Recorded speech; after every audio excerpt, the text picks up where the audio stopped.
Hey y'all, welcome and welcome back to my channel, TGIF. It is Friday, y'all. I'm so glad it is Friday and we are to the weekend. Also, if you live in the Midwest or the cold states, spring is finally starting to arrive. So shout out to that because I'm super tired of the cold weather. I'm tired of the jeans. I'm tired of the sweaters and the pants. I'm definitely ready to get back in the shorts, the sundresses, sandals, all of that. Plus, I'm an outside person. My kids are outside kids. So I'm just looking forward to being outside more. I want to go to more parks and even maybe do some walks in nature, just stuff like that. So I'm definitely looking forward to that. While you are here, go ahead and show your girl some love by liking the video and hitting subscribe if you are feeling the vibe. Those who are interested in my personal channel, y'all already know I post the remote jobs Monday, Wednesdays, and Fridays. Specifically on Fridays, I do jobs that are non-incoming call based. So those are the non-phone Fridays. I just posted that earlier today. All you got to do is go in the video descriptions and click on the hyperlinks. It'll take you right to the job to apply. I've been hearing good feedback from that. The employers have been reaching out to people and people have been getting offered jobs. So definitely feel free to apply to any jobs that I post if you feel like you want remote work, or even if you're wanting to supplement your income. I do post contract jobs as well. I just posted a contract job this week to where you can kind of add on to your hours. So work weekends, work nights, whatever you're wanting to do. So definitely feel free to check that out. I also will be doing a life update video as well because I haven't posted, I think in 6 months, maybe 5. I'm not sure, but it's been quite some time. So I'll be recording some content this weekend. I'm just doing a life update about what's been going on because as y'all know, life has changed for me. So I'll be doing that as well. Okay. So my personal channel will be linked in the comments below for people who are interested in the content creator behind the content. Now, today's video, y'all do not get mad at me because I watched this story on TikTok. I didn't know it was so recent, and I completely fell in love with it. I'm like, oh yes, I want to talk about this. This is a really good story. And then I found out that she didn't do part 5 yet. I thought that it was only 4 parts to it, but apparently it's 5 parts to it. So make sure you follow the content creator. Her name's going to be on the bottom left to where she'll do part 5. I'm assuming that's going to be the last part of it because all these parts are very detailed, and the reason I'm going to keep it and not wait is because it's still a lot of things we can learn just from what she has specifically told us. Okay, so but again, if you want to see part 5 like me, definitely make sure you follow her on TikTok because she will be posting that whenever she feels better. She said on a comment that she's not feeling well, so she hasn't been able to post it yet. Okay, so go ahead and watch the video. It's really good. And I'm going to be back at the end with my commentary. Y'all know it's so funny. I was getting ready to tell my story about how someone stalked me for about 5 years. Not only did I have a dream about this person last night. Girl, this is just real crazy. I think I'm ready to tell my story. I've had this girl obsessed with me for about, I don't know, since 2018 or whatever. I purchased something from her store on Etsy. And I thought we was cool. But then, she ended up being, batshit crazy. Okay, so story time. So I used to have an account on Etsy where I sold, some of my own merchandise and product. And I came across another black small business owner. So, me being a girl's girl, I'm like, oh, let me support her. So I supported her and bought one of her products. And shortly after I bought one of her products, she DM'd me on Etsy and was like, hey, I just want to thank you for, supporting my business, blah, blah. And we just kind of kicked off from there. Mind you, I didn't think nothing of it. So she just kept messaging me back and forth. And at some point, we eventually formed a friendship. I gave her my number. She lived in another state. And I was thinking, okay, this is cool. I'm always support another black woman. And at some point, she started following me on social media. Not really sure how she found me on social media, but I followed her back. So she started following me on my social medias, all of them. I'm like, okay, so I'm not really thinking nothing of it. I'm thinking she just want to support, be a girl's girl, whatever.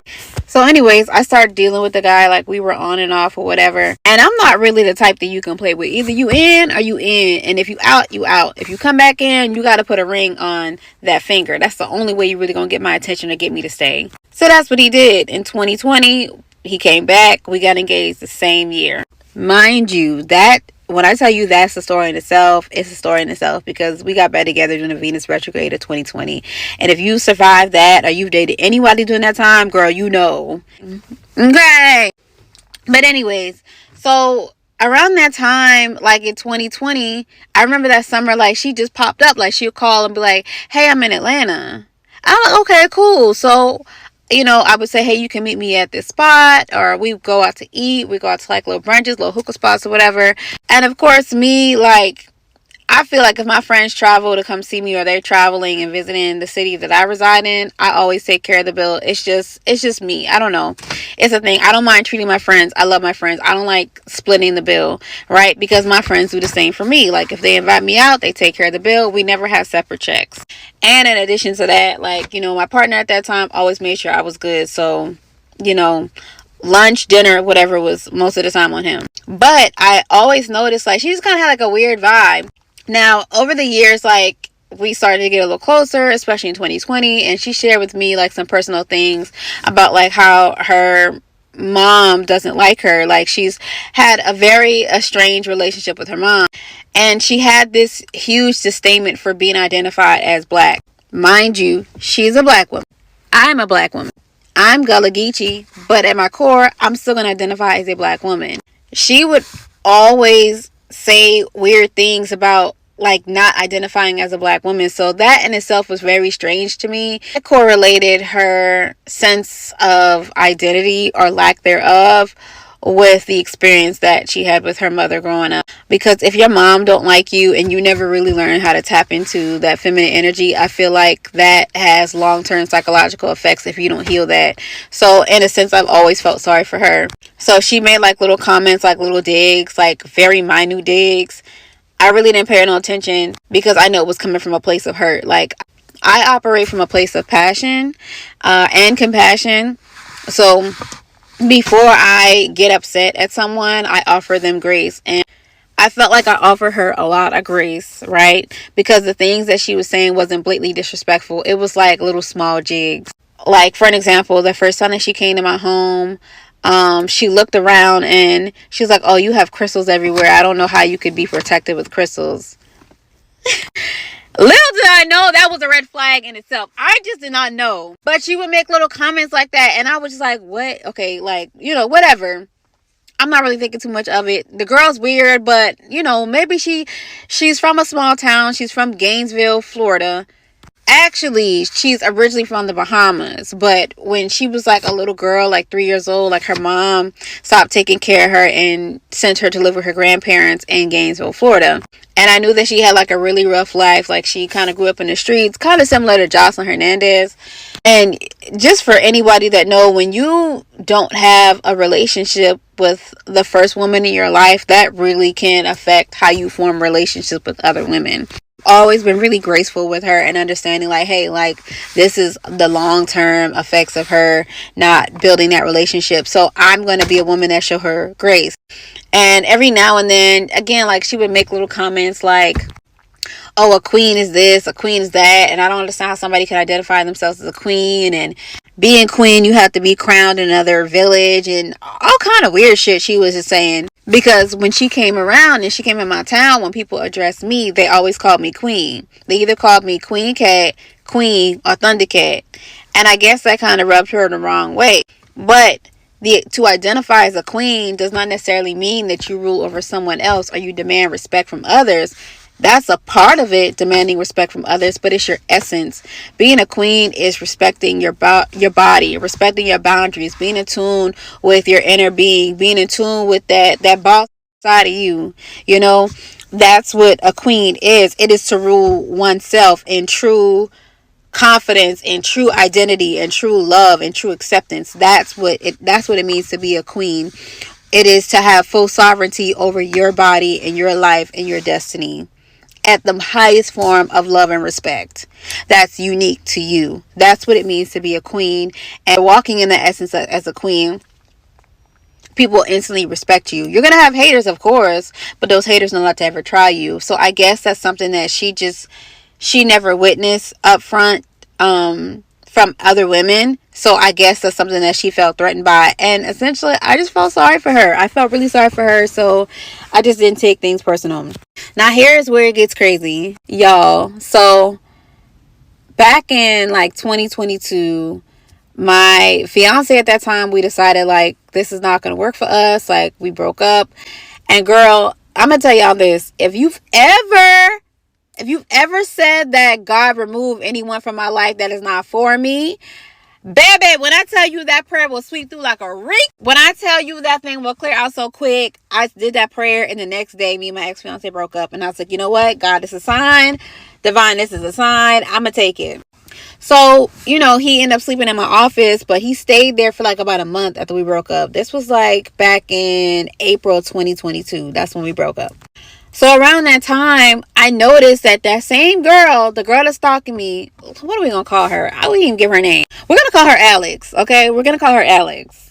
So at that time, Alex kept popping up to my house like every single week. Mind you, she lives in a different state. That's at least an 8-hour drive. She was popping up like 3 days a week.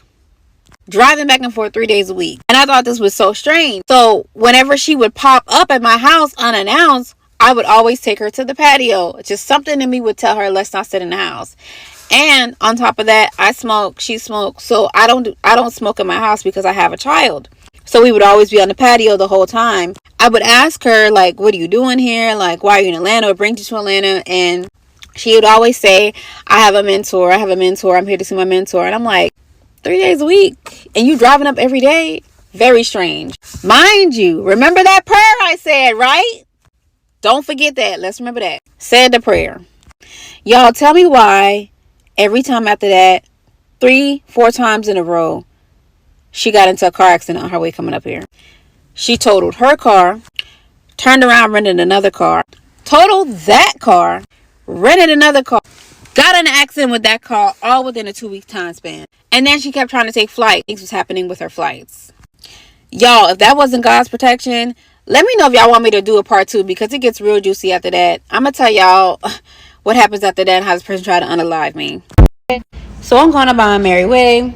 And I noticed that she was just having like a lot of bad luck. Car accident, flights, and now another situation where her baby daddy snuck in the house and beat up her and her boo thing. It was almost like God was just trying to stop this girl from coming to see me. So we didn't talk for about a week. I figured maybe she just needed some time to focus on her life and try to get everything together. Totally understood. I did text her from time to time, but she never responded. So during this time, I noticed that she's like revamping her whole life. I'm here for a revamp. I'm like, hey, perfect. So she changes all of her social media handles from the Swamp Witch to her new business name, which is Goddess blah, blah, blah, blah, blah. Okay, cool, girl. I love that for you. But I noticed that she started doing all the things that I told her I wanted to do. I had an Amazon store. She got an Amazon store.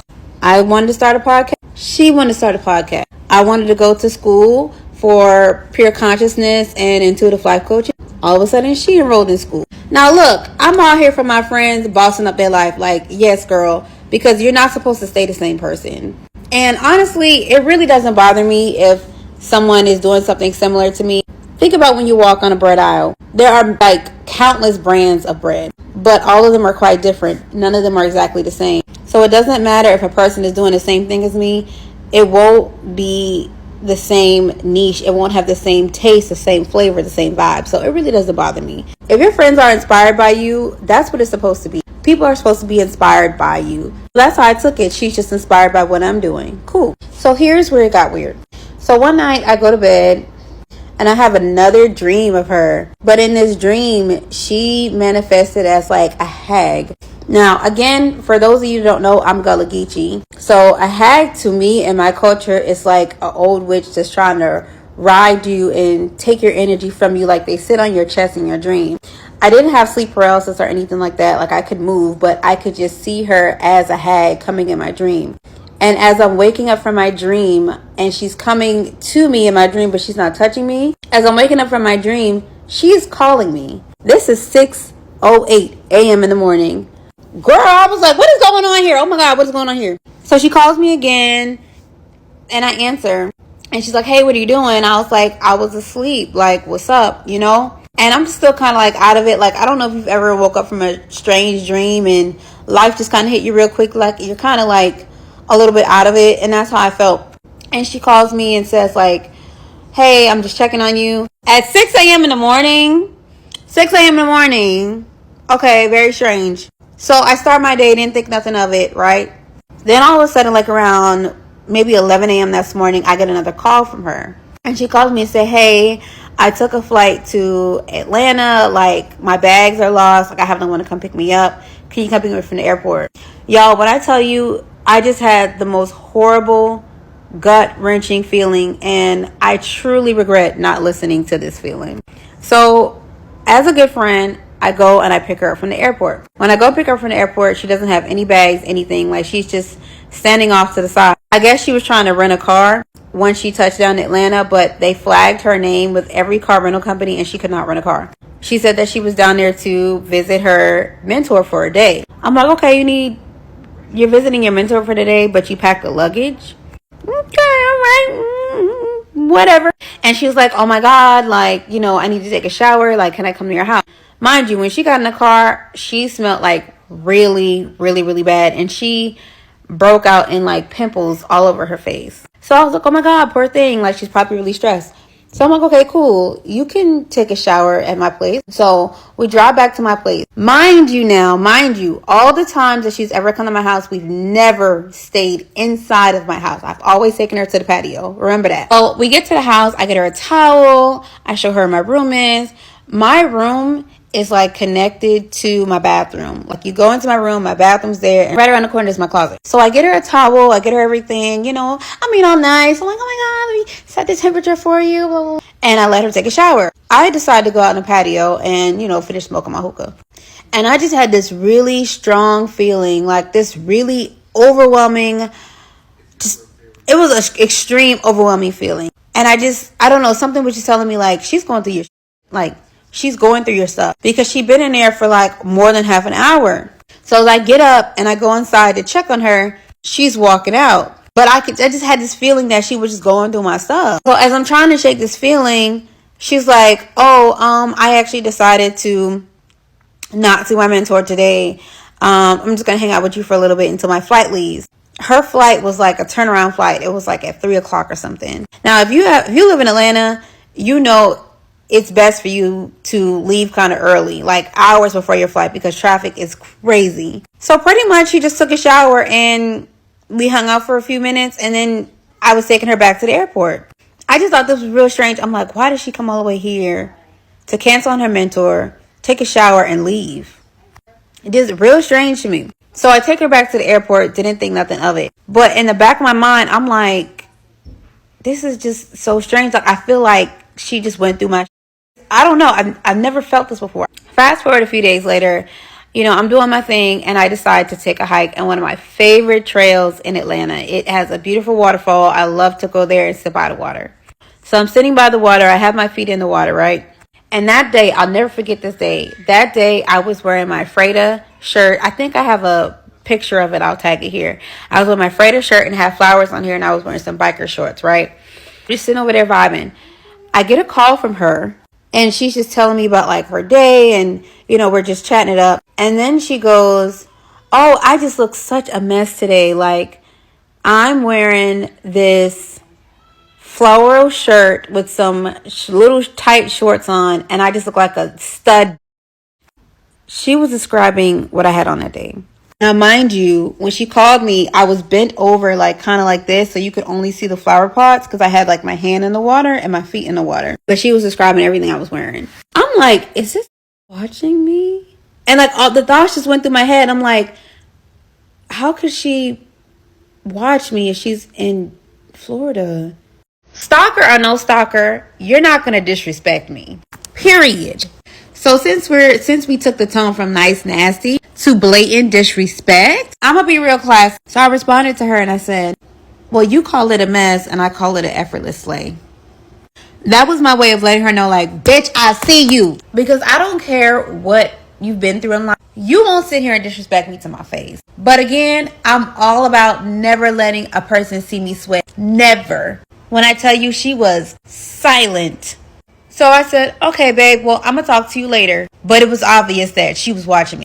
So, girl, I already scooted up my stuff and got the hell on up out of there, okay? I scurried out that waterfall so goddamn quick, got in my car, head back home. You're on ice. It's too weird for me. I was understanding to the situation with her upbringing. I was understanding about her identity. I was understanding when she made comments about my identity. Understanding and graceful when she insulted my home. Understanding and graceful when she started copying me. I've never done nothing to this girl to ever disrespect her. Never stole from her. Never talked about her kids. Never her man. Nothing for that blatant disrespect ever. I think some people confuse giving someone grace with being green. There's nothing green about me. I don't have to deal with this in my life. You can go. You can leave. You can leave. Dismiss. The next day goes by. I didn't tell her anything. Didn't respond to her phone call. All of a sudden, I get this random Instagram message from this random fake page with a message that says, hey, babe, there's a lot of bad energy around you. I could just feel the aura around you. I think someone tried to curse you. Please.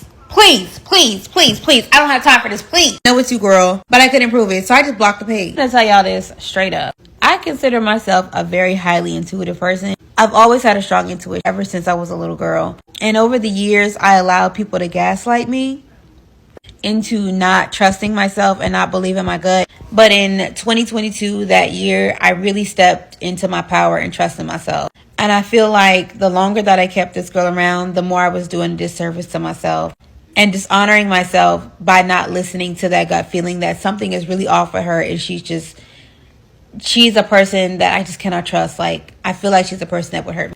Especially after the comment where I was by myself by the waterfall and she described everything I had on. So the next day I prepared to take a flight to go pick up my daughter from her summer vacation spot. And at this point, I tell no one. Only person that knew I was coming to get my daughter was my mom and my ex-fiance because he booked the flight for me. Still cool. We broke up or whatever, but we're still cool. At least so I thought. My flight is 7 a.m. in the morning. That morning, as I'm preparing to pick up my daughter, I get up super early, I do my routine, and I decided to meditate. As I meditate, I hear my intuition saying, hey, you're about to move, but you might not like the circumstances. It freaked me out a little bit, but whatever. So as I'm preparing to leave, something in me was telling me hey, go back and open your window. There's a window by my front door, and there's another window on the other side of the front door. I opened up the window slightly. I leave. I head to the airport. I get on my flight. I landed safely, pick up my daughter.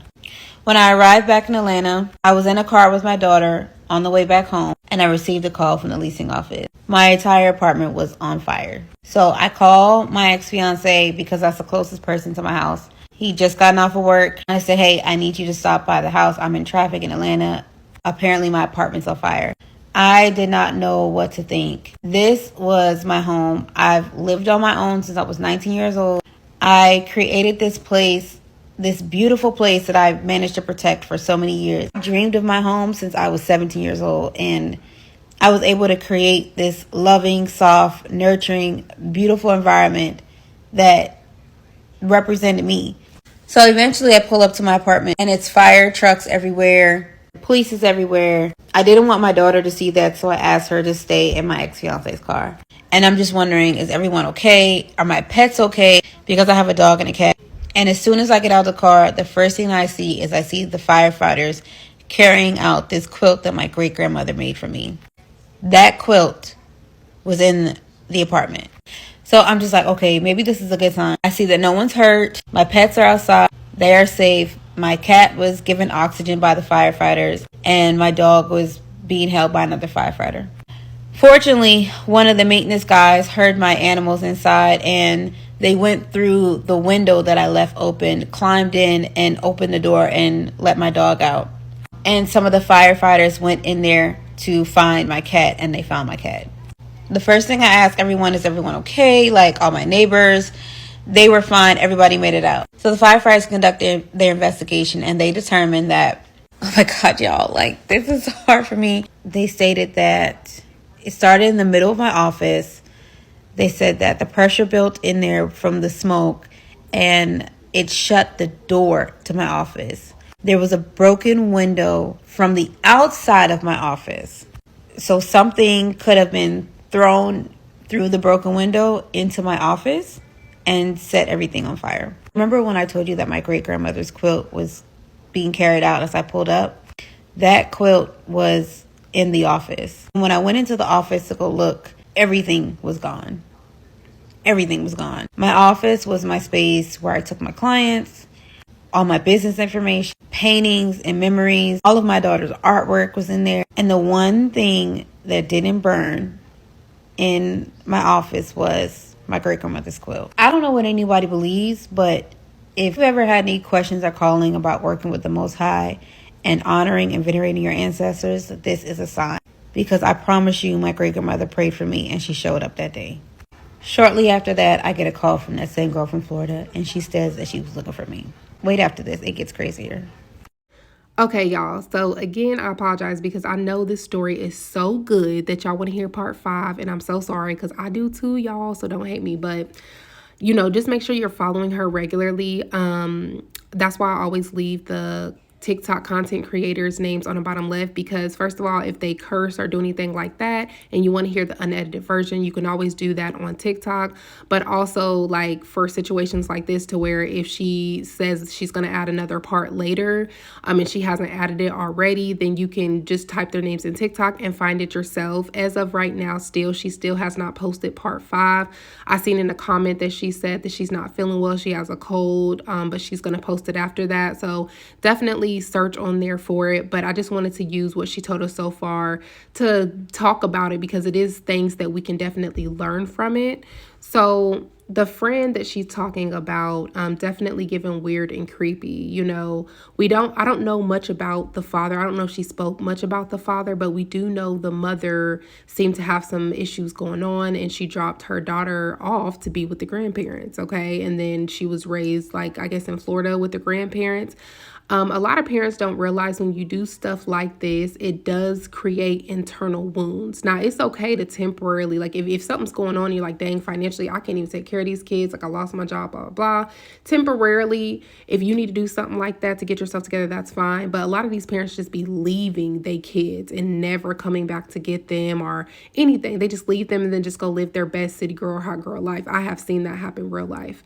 So, you don't realize the internal wounds that you create in your children. My best friend was just telling me about how she feel like she has some issues internally from, like, her mother leaving her with family members, and her father was under substance abuse. So, like, she, didn't have that relationship that she needed with him. And y'all know I talk a lot about the fatherless daughters and how important the role is for the father, to be able to show her what she needs to see when it comes to what she needs to look for in a husband and stuff like that. Like, I have a whole playlist on that for anybody who is a fatherless daughter or raising a fatherless daughter.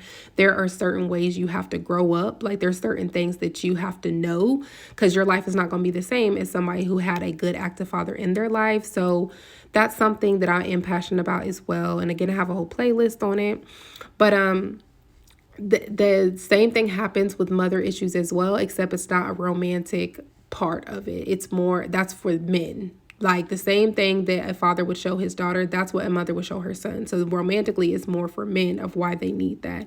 But as far as, like, mommy with the female and her daughter, it would be more of, like, her showing her, like, okay, this is how you need to be as a woman. This is how you need to operate as a mother. This is how you need to operate as a wife.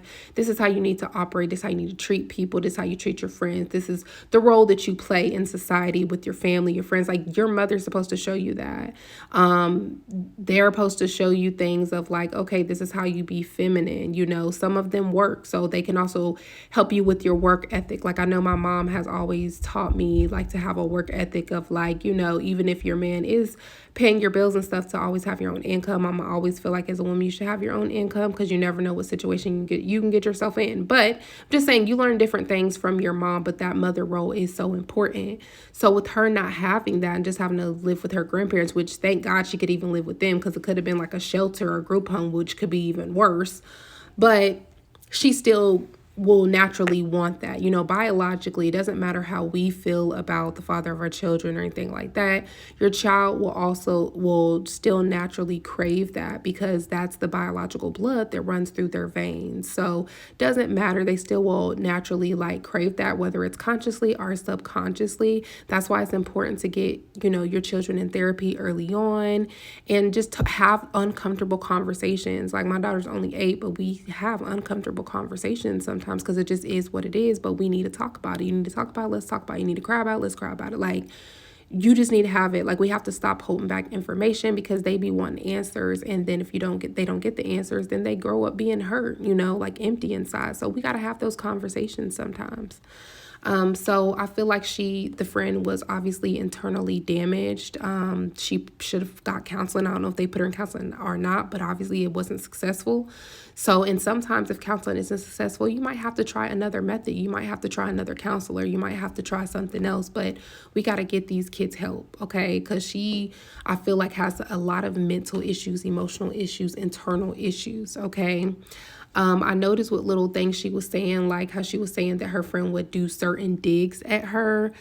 I'm not surprised one bit. A lot of times when friends aren't really your friends, they will say little digs to make them feel better about themselves, but you have to pay attention to them digs. Don't just brush it off. It's like, oh, they're just playing. Like, no, there'd be a lot of truth in that, especially if they drunk. If they've been drinking, definitely listen to what they be saying. If they keep throwing little digs at you, definitely pay attention to that. Like, there be people who be friends with people, real deal friends, best friends, etc., and they will throw shade against their own friend, family member, etc., on social media, and then when you confront them about it, try to act like, oh, what are you talking about? Like, I wasn't talking about you, blah blah blah.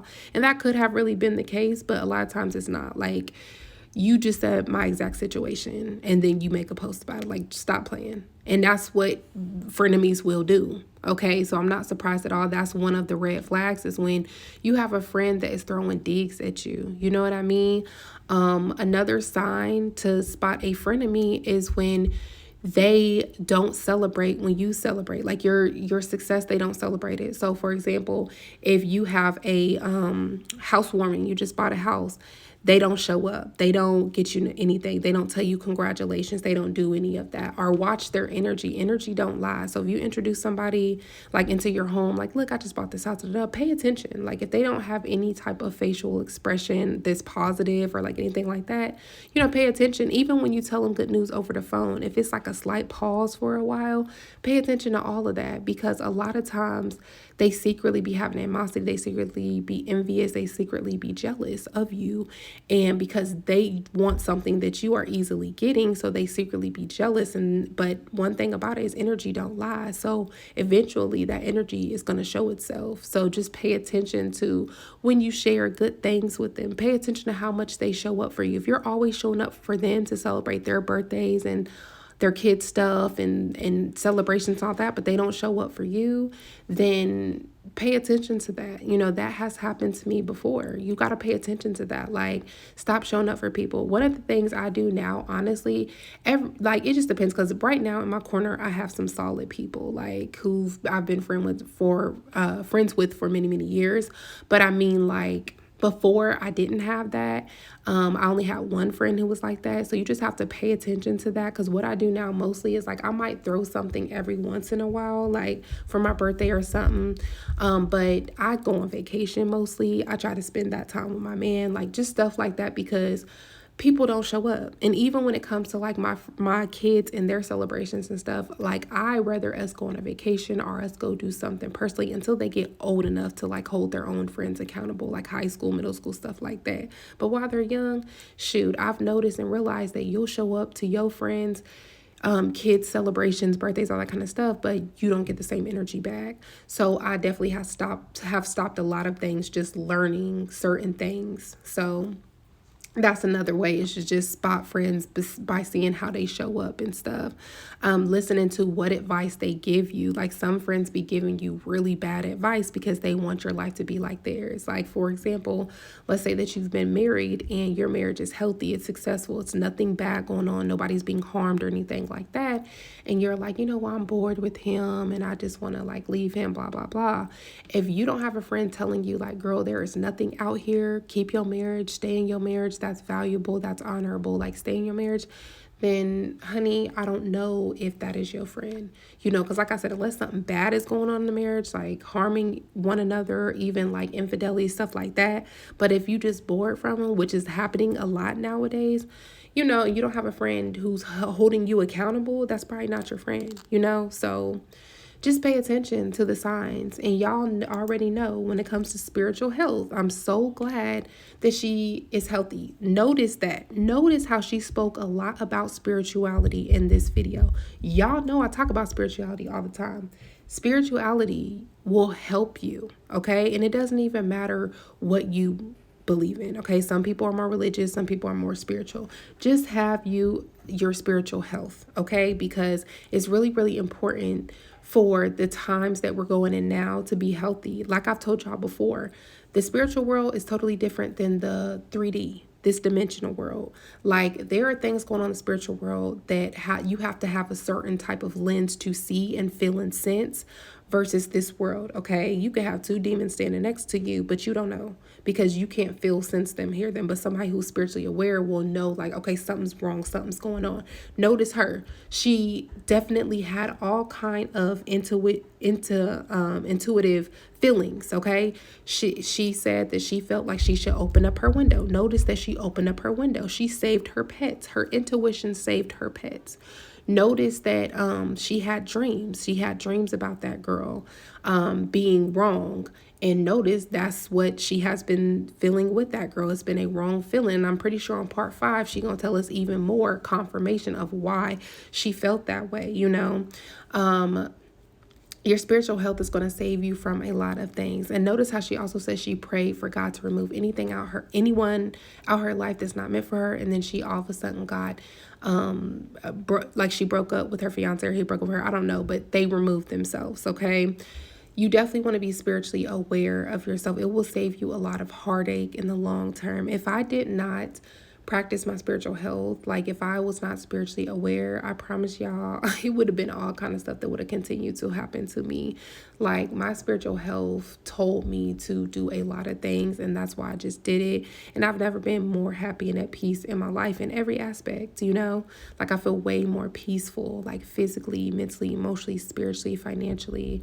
Like my love life is very healthy. Like again, and it's all for my spiritual health, but I also naturally practice things for my spiritual health. Like I'll go on a fast in a heartbeat. Like I will meditate, I will journal, I will pray. So you have to work on your spiritual health and have a balance of things. You shouldn't just be watching toxicity, listening to toxicity, eating toxicity. You need to have a balance. Doesn't mean you have to completely remove all of those things. Have a balance.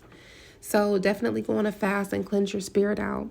So I definitely enjoyed the story. Again, I hope she posts part 5 soon because I definitely am interested in seeing what happens. If I watch it, I might even comment it on the video once she posted it and tell y'all what happens in part 5. But make sure you follow her. Let me know what y'all think. Make sure you like, comment, subscribe. I will see y'all on the next one.